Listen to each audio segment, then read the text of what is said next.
Friends, we live in a world. We want everything to happen quicker. Instant coffee. Even when you jump into a car, you need to ride faster. When you ride a motorbike, you want to go faster. Even when you jump in an aircraft, you think, why it is going so slow? We live in a world, everything needs to be quicker, faster, as quick as possible. That's the way we think. But I want you to understand how the way God thinks. When God was creating the whole universe, he could have done it in a fraction of a microsecond.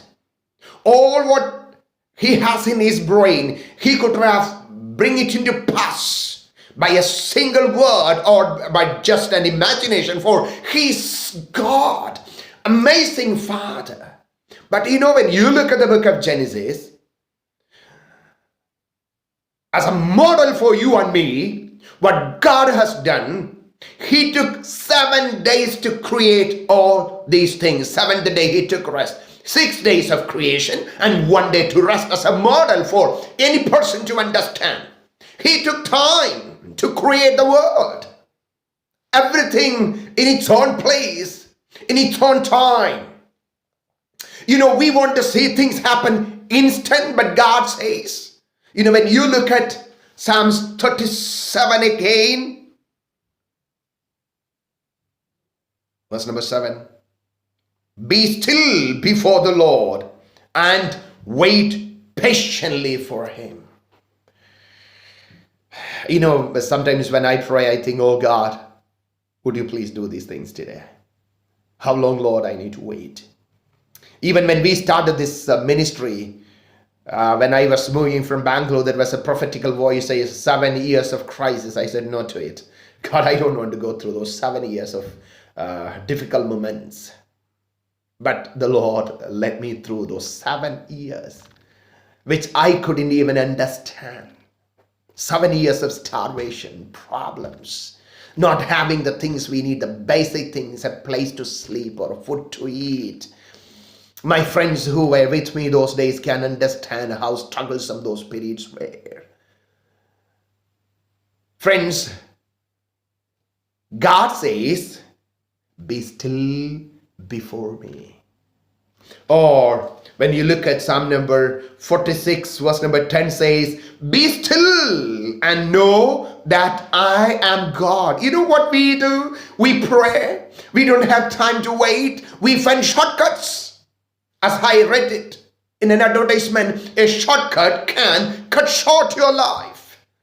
The shortcuts we make, the decisions we make because we want to see things happen right now, here. But God says, no, my son, be still. Wait for me. I will come down. When you look at the history, God gave a promise to Abraham and Sarah.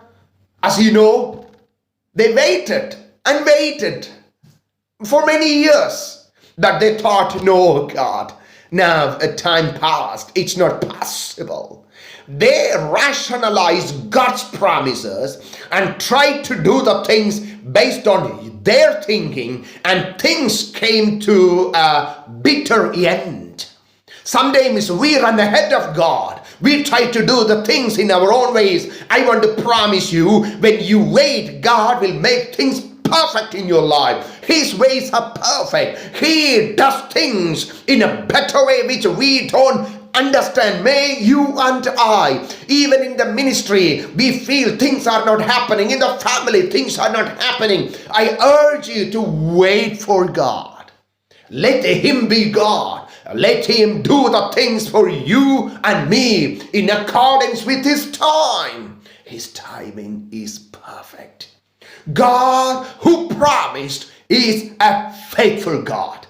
His nature is faithfulness. He's a faithful God, unchanging God. He will do it for you and me.